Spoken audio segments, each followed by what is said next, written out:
Yo, what's up guys? It's Noah here, and in today's video, I'm going to be talking through the NBA slate on Draftkings for Friday, December the 9th. Now, we do have a fairly decent-sized Friday night slate, 10 games tonight, guys. So we're going to go game by game. We're going to give a quick breakdown of these 10 games, kind of give you guys my thoughts on the slate, what I do like, taking a first look on Thursday night. Before we do get started with the breakdown, though, as always, if you guys do enjoy these DFS videos, if they do help you out, please hit that like button down below. I do always appreciate the likes. Hit that subscribe button if you have not yet. And if you guys are new to the channel and you have not checked out the sponsor of this video, check out PrizePicks. They are the sponsor, like I just said. You guys can sign up for PrizePicks and use my promo code Noah. When you do sign up with my promo code PrizePicks, they will match your first deposit up to $100. And if you've never heard of PrizePicks, they're a player prop based DFS site, a little bit different than Draftkings and FanDuel and Yahoo and all those other DFS sites. You're not building out a lineup. You're not competing against other players. It's basically you versus PrizePicks projections. So they have their projections posted. They'll have a ton of different categories. Obviously, I'm making this video on Thursday night, so there's really not a ton of props up right now. But once we get closer to the start of the games on Friday, you'll see a ton of different props for every team, for pretty much every starter. You just take a look at their board, see if there's any props you like. You take the over or the under. You take more or less on a player's projection. You do have to make at least 2 picks. But you can make up to 6 picks, and you can win up to 25x your money on PrizePicks. And they do also have a promo going on right now. They have a free square available for the NFL. They have Justin Herbert's passing yards set at 0.5. This is a free pick that PrizePicks is giving you. You take Justin Herbert to have more than 0.5 passing yards, and you just need to find any other pick you like to pair with that. NFL pick, NBA pick, doesn't matter. It can be different sports. You just have to find a pair that you like to go with that free square. This will be available all the way up until Sunday night when that Sunday night football game between the Dolphins and Chargers starts. So you have all week to get this in. It's a $20 limit. You can put one $20 entry in. You can put two $10 entries in. It's just a max of $20 total you can have entered with this free square. But definitely take advantage of these promos, guys. Whenever PrizePicks runs them, they do them very often. They're probably going to be doing another cool promo when the Christmas Day NBA games get here, which, obviously Christmas is about a couple weeks away. So you guys need to be playing on PrizePicks. Use that promo code Noah when you sign up, or just click the link in the description. You will get your first deposit matched up to $100 when you do sign up with my promo code. But let's go ahead and talk through this Friday night slate, guys. Give a quick breakdown of each game, what I do like. So first game of the night, the Knicks and the Hornets. This is one that I think is kind of appealing. I think there are some guys in tournaments I'll be looking to here. In cash games, like in optimal builds, I don't know if I'll be getting to anyone in this game in like a cash game build, but if you're playing GPPs, there are definitely guys in this game I like to mix into my GPP lineups. Starting off with Charlotte, I think Terry Rozier at 8K is still viable here. This is a pretty good matchup. The Knicks haven't been the best defensive team this year. They've also been playing at a little bit of a faster pace. We know Terry Rozier is going to have a really big usage rate. You look at his shot volume. He's been taking a ton of shots lately. He just hasn't really been shooting the ball that well. But last game, he shot the ball well, put up 42 DK points. The 8K price tag does feel like a lot for Rozier. He really hasn't been paying off this price tag much this season. But I think the usage, the minutes, still make him a pretty good play at 8K. And obviously, the matchup I think is favorable as well. So I'm kind of interested in him. The rest of Charlotte, like Kelly Oubre at 6,900, he's okay, but I don't love him at that salary. Same goes for like PJ Washington and Mason Plumlee. I think if you're looking for a value play here, I think Jalen McDaniels is still someone you can consider for value. He's been starting lately in place of Gordon Hayward, without Dennis Smith Jr. and without LaMelo Ball too. There's a lot of minutes available, and we've seen McDaniels play a lot of minutes. I mean, his last 3 games that he has started, 33, 34, 36 minutes. Production's been fairly decent. This season he's been close to a fantasy point per minute player. So if he continues to play like 34, 35 minutes a night, I would say most nights he's going to put up at least like 25, 30 DraftKings points, which at 5,100 is, that's solid. So I think Jalen McDaniels is in play for value today. And then on the other side with the Knicks, the main 3 from the Knicks, Randall, Brunson, and Barrett, I think are all viable here. I think probably my favorite is Randall, just because I do like this matchup a little bit more for him. Charlotte, they haven't been the best defensive team this season. They usually struggle with bigs as well. We've seen a lot of bigs have really good games against Charlotte. So I think this is a spot where Julius Randle can have some success. I have some interest in him at 7,900 for tournaments. I think Brunson's worth a sprinkle in tournaments as well. But I do want to mention Mitchell Robinson. So I think this is a really good spot for Mitchell Robinson. At this point, I think everyone knows that Charlotte is a good matchup for centers. So a lot of times when you see a center face Charlotte, it's just automatically you want to think, to play that person. So I'll be interested to see like what Mitchell Robinson's ownership is for today. If he's going to be popular, then I'd be okay fading him, because I think there is definitely like some There's some downside with Mitchell Robinson. His minutes are not the most secure. He also does struggle with fouls at times. But this is one of those scenarios where, like, on a 10-game slate, I do have a feeling that probably no one's going to play Mitchell Robinson today. And against this Charlotte team that really struggles to rebound, that, it just is a bad defensive team in general against centers. They give up a lot of fancy points to centers. This is a really good spot for Mitch Rob. And last time they faced Charlotte, he played 37 minutes. He had 32 Draftkings points. I could definitely see another good game from him here. So at 5K, he's probably my favorite play on the Knicks. And honestly, he might be my favorite play from this game in general. But that's probably it for this one. I don't really see anything else I like here. So let's move on to the next game, Toronto and Orlando. This is one that, not the most appealing. Definitely some blowout risk in this game. Starting off on the Orlando side, on a 10-game slate, man, and a tough matchup here against Toronto, I think Orlando's probably just going to be a team that I probably full fade for today. I mean, you could always sprinkle in Paolo Banchero in some of your tournament lineups. Bol had a good game last game, but I'll probably be avoiding him. His minutes have not been the most secure lately. Franz Wagner's not really been playing that well lately. Markelle Fultz's minutes have been pretty solid lately. He did play 28 minutes last game. He's been getting about, 28 to 30 minutes a night, and that seems like what he's going to play moving forward. The matchup's pretty bad, but Fultz, if he does get like 30, 32 minutes, he has a path to paying off 4,800. He's playable, but again, like, I really don't want to be playing mini Magic today. And then on the Toronto side, Toronto's fully healthy, so they're never a team that I love targeting when they're fully healthy, just because it's always tough to predict which guy's going to have the good game. Could be Siakam, it could be Scotty Barnes. Maybe this is a big Van Vliet game. Looking at the price tags, I mean, Siakam for 10K, going to be tough to get there. I think Siakam's a guy that has upside, but on a 10-game slate, there's just other studs I'd rather pay up for that we'll talk about later. OG, Van Vliet, Scotty Barnes, like, they all feel priced correctly. No one else from Toronto I'm really that interested in, so that's probably it for this game, man. It's just not that appealing of a game. This is one that I definitely think, we didn't really have to spend much time on. There's other games we'll spend more time on. This is, I don't think that, this is not the one. So let's move on to the next one, Washington and Indiana. So looking at Washington today, we definitely need to keep an eye on the status of Kristaps Porzingis. So he is questionable for this game. This is pretty big news because the Wizards, they're obviously without Bradley Beal right now. So without Bradley Beal, we can expect a pretty big role for Porzingis, a pretty big role for Kyle Kuzma. You can obviously see a little bit more opportunity for guys like Monte Morris and Denny Avdia. I think the other guys like Morris and Avdia and Kispert, like, don't know if I'm going to go to those guys. I definitely think Denny Avdia would be my favorite Wizards value if I was going to play anyone. I think his minutes are really secure without Rui, without Beal. We saw him play 39 minutes last game. He was pretty productive as well. Denny Avdia, he is one of these guys that can do a little bit of everything when he's on the floor. He can rebound, he can get some assists, he can get defensive stats. He's only 4,800. It's a pretty good matchup. I'm interested in Denny Avdia today for value. And then if Porzingis plays, I think he's viable in tournaments. I don't love the price tag, but there's definitely more upside available for him without Beal. Same could be said for Kuzma. But in a scenario where Porzingis gets ruled out, then we can start to look to Kuzma as probably one of the better mid-range options today. I mean, 8,100 for Kuzma, I would still have a lot of interest in him at the salary if Porzingis sits, because obviously without Porzingis, without Beal, I mean, Kuzma would have to soak up a lot of usage. And then I think guys like Monte Morris, Denny Avdia would look even more appealing. And then value-wise, if Porzingis does get ruled out, I'm guessing Daniel Gafford would start at center. I want to say last time Porzingis was out, they started Anthony Gill at center, if I remember correctly.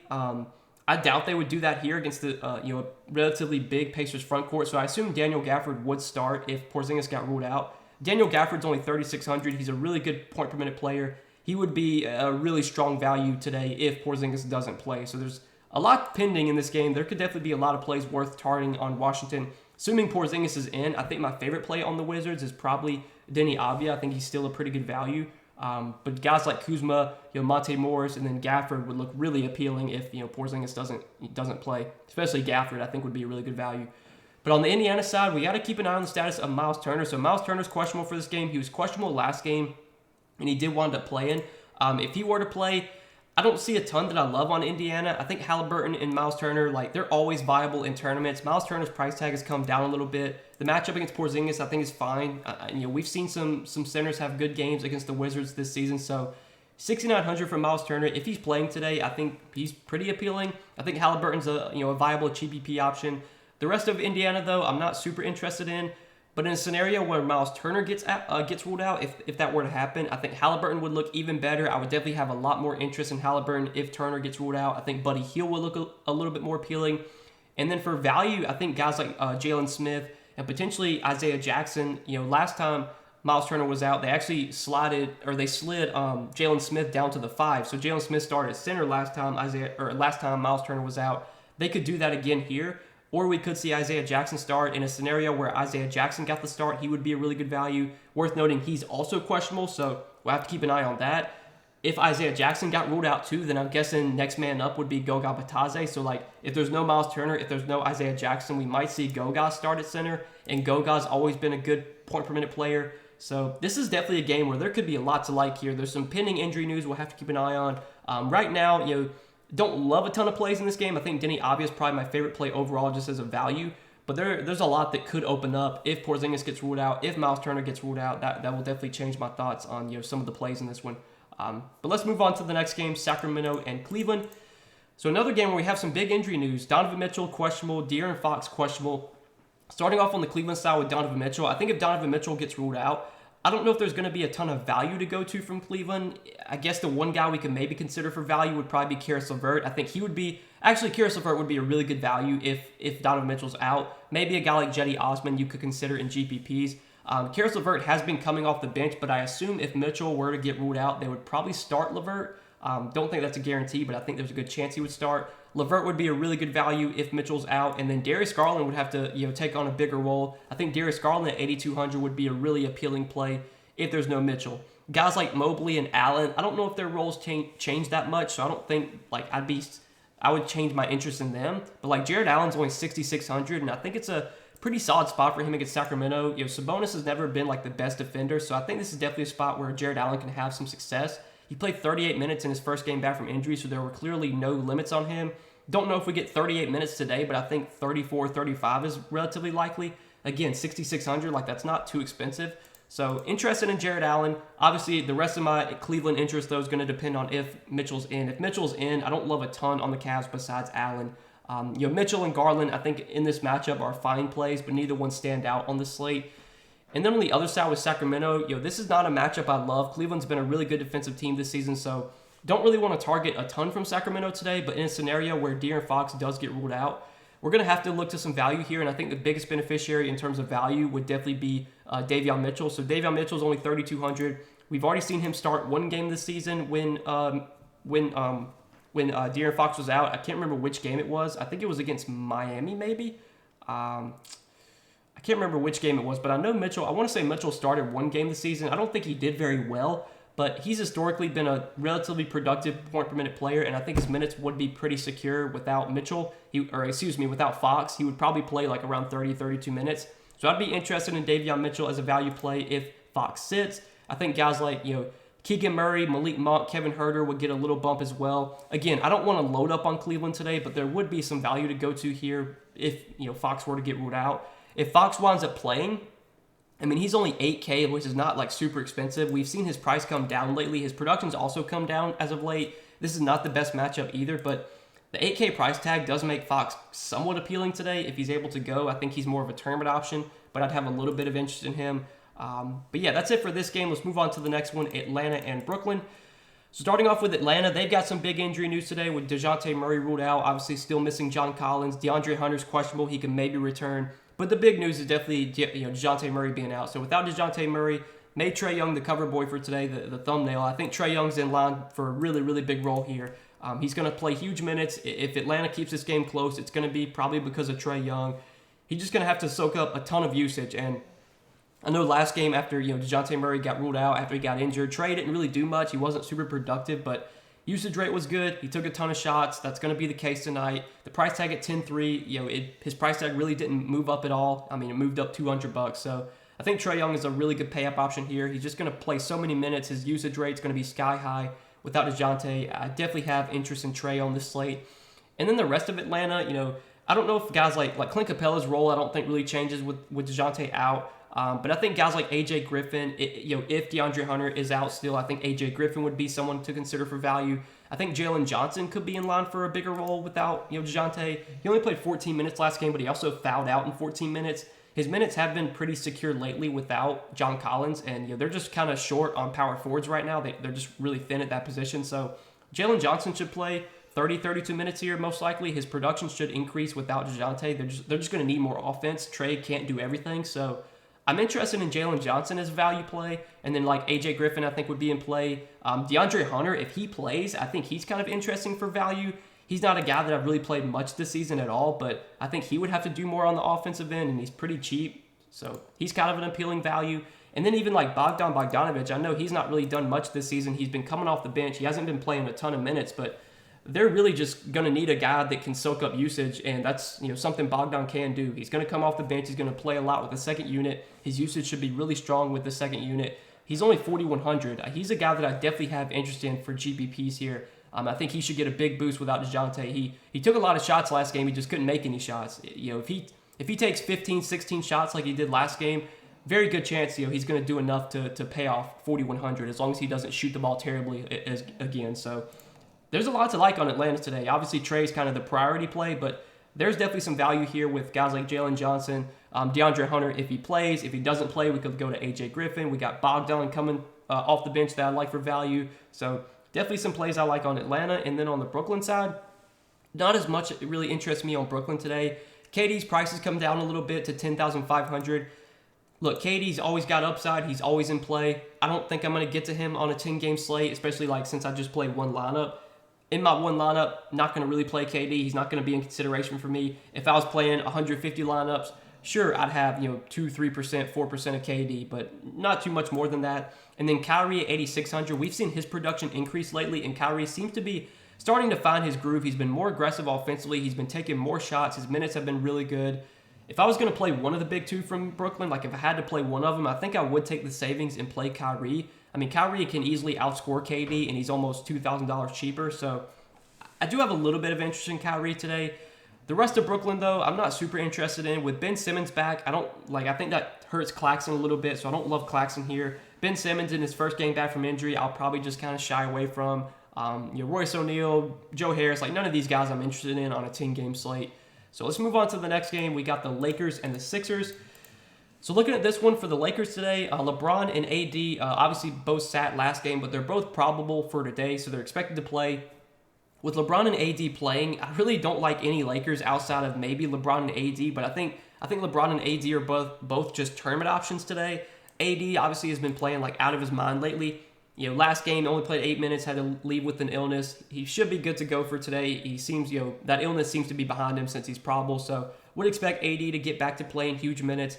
Production, we'll have to see what kind of production we get if he continues to dominate like he has been. Don't love the matchup against Joel Embiid, but AD, we've seen the upside he has. So he's always in play. Same with LeBron, but neither one of those Lakers guys I'm prioritizing today. The rest of the Lakers, I don't really have any interest in. And then on the other side with the Sixers, Joel Embiid at 11.5, his price tag is, I think, appropriate, but he does have a lot of upside. And I know the Lakers, they've been giving up some big games to centers this season. They've also kind of struggled on the glass this year. So I think this is kind of a good spot for for Joel Embiid. So I think at 11.5, I do have some interest in Joel Embiid today.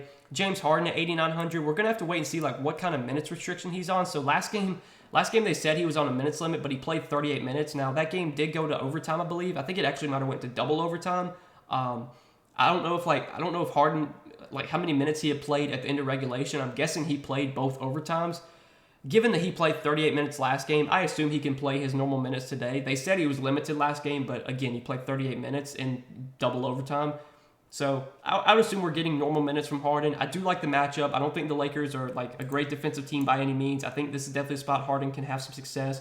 The price tag at 8,900 doesn't feel too expensive. Obviously, Harden was not super productive last game, but I think his production's going to get back to normal at some point as he starts to get his legs back under him. Obviously, he was out for over a month. So he's kind of interesting. Him and Embiid are the two guys I have interest in from the Sixers. But Tobias Harris, Shake Milton, D'Anthony Melton, none of those guys really stand out on this slate.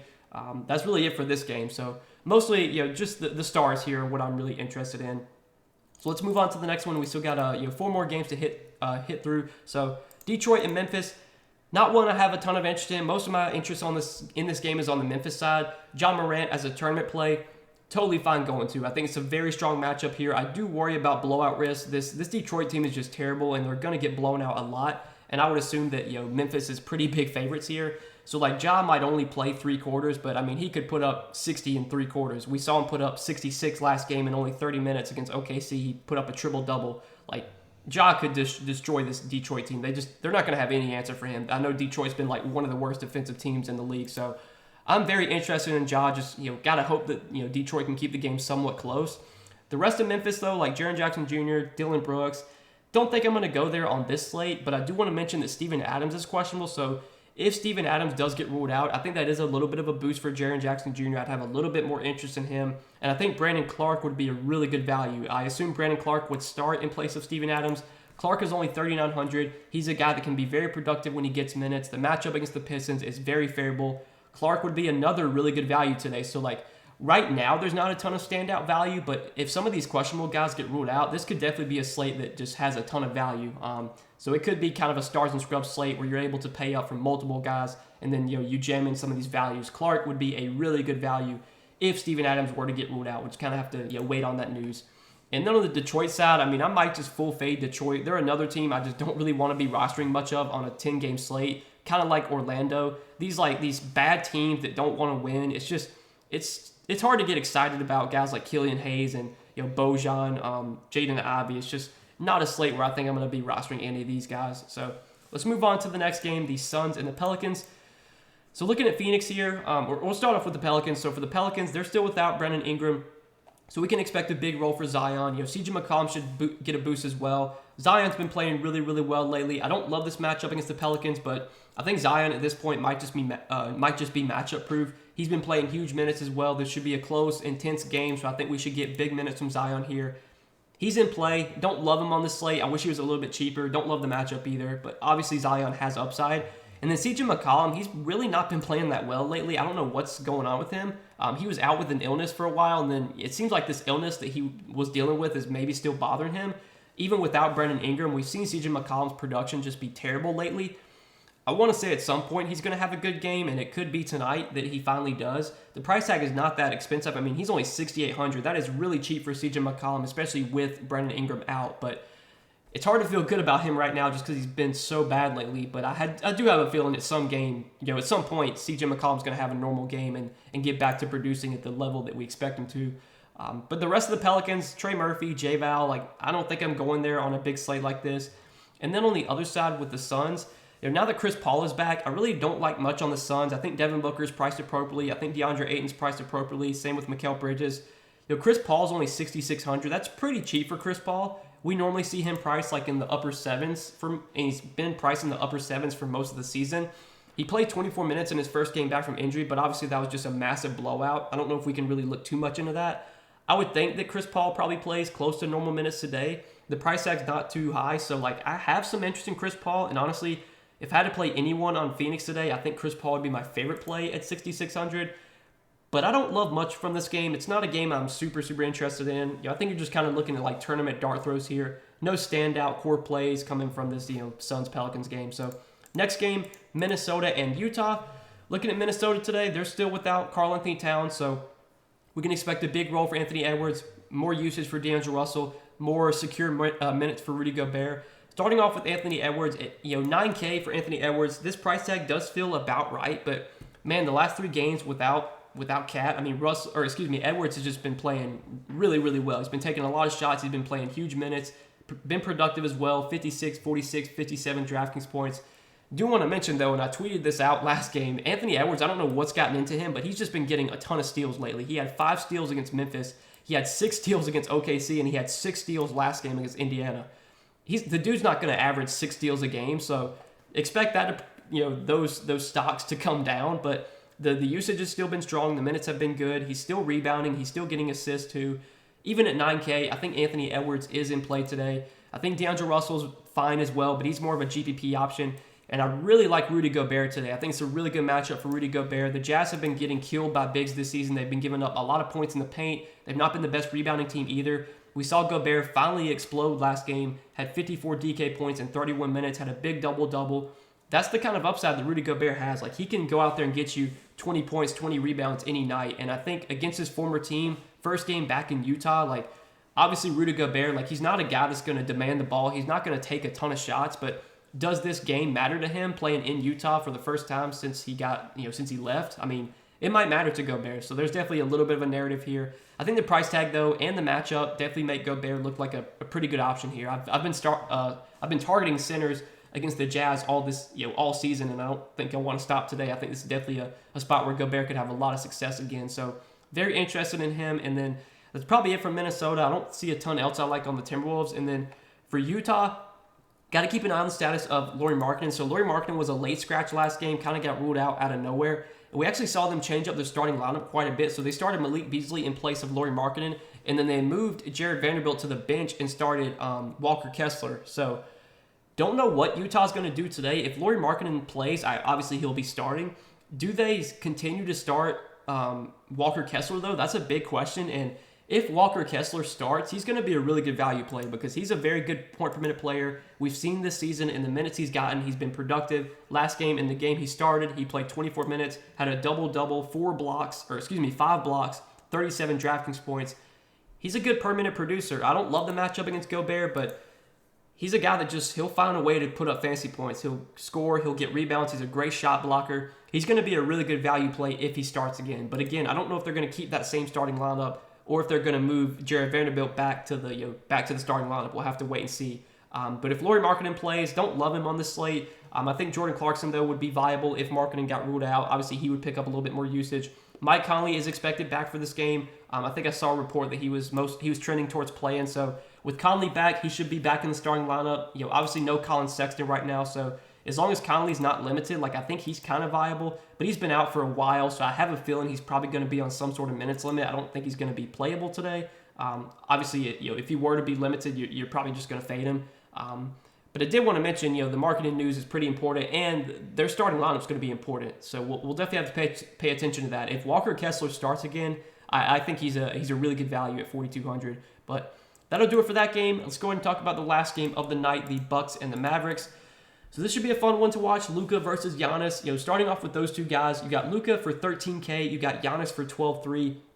Look, Luka is basically matchup proof. He's going to crush. He can crush in any matchup, but this is definitely a tough spot. Milwaukee's a really good defensive team. They have really good defenders like Drew. Giannis can defend as well. And last time they played Milwaukee, Luka struggled a little bit. He only had 51 DK points, which is obviously that's a down game for Luka. But Luka's floor is so high. At this point, a bad game from him is 50 DraftKings points. So I still think Luka's playable today. It's just at this 13K price tag in this tough matchup, he's nowhere near a priority for me. I would definitely take the savings and play like John Morant in a way better matchup. Might even prefer to go to Giannis on the other side of this game. Even with Chris Middleton back, Giannis has still shown plenty of upside. He still offers a very high floor. I think the matchup might be a little bit better for him. Dallas is a good defensive team as well, but Giannis is one of these guys that's just, he's matchup proof at this point. He put up 51 DK points in only 29 minutes against Dallas last game. So we know the upside Giannis has. I think at 12.3, he's viable. It's going to depend on what kind of value we get today, though. If we don't have much value, I'm not going to be prioritizing paying up for these guys, but if a lot of value opens up and I can fit in Giannis, I'm always fine clicking Giannis into my lineups just because you're basically guaranteed to get like 45, 50 DraftKings points. But the rest of this game, I'm not super interested in. Like Drew and Middleton, at their price tags, I don't love. The Dallas side, I'm just, pretty much Luka, and that's it for Dallas. Honestly, and for Milwaukee, I think it might be Giannis, and that's it. So for me, looking at this game, it's Luka, Giannis, and I think that's it. Sure, if you're playing 150 lineups, you could sprinkle in some Drew, maybe sprinkle in some Dinwiddie or something. But for me, as a one lineup guy, I'm only considering the stars in this game, and probably no one else. So that'll do it, guys, for this 10-game Friday night slate. I hope you guys enjoyed this video. Again, as always, appreciate you watching these. Hit that like button if you guys enjoyed. Hit that subscribe button if you have not yet. Go check out PrizePicks as well, sponsor of this video. Make sure to sign up for PrizePicks. Use that promo code Noah. Take advantage of the Justin Herbert free square. That 0.5 passing yards free square is set until Sunday Night Football starts. So you have all week to use this prop. You just have to find any other pick you like to pair with this. It can be NFL, NBA, whatever sport you want. But you guys definitely need to be playing on PrizePicks if you're not yet. Use that link in the description, or when you sign up, just make sure to use put in promo code Noah, so that way you do get your first deposit matched up to $100. But best of luck tonight, guys, on this DFS slate. Appreciate you guys watching the video. Enjoy your Friday night, and we will see you guys in the next one. Peace.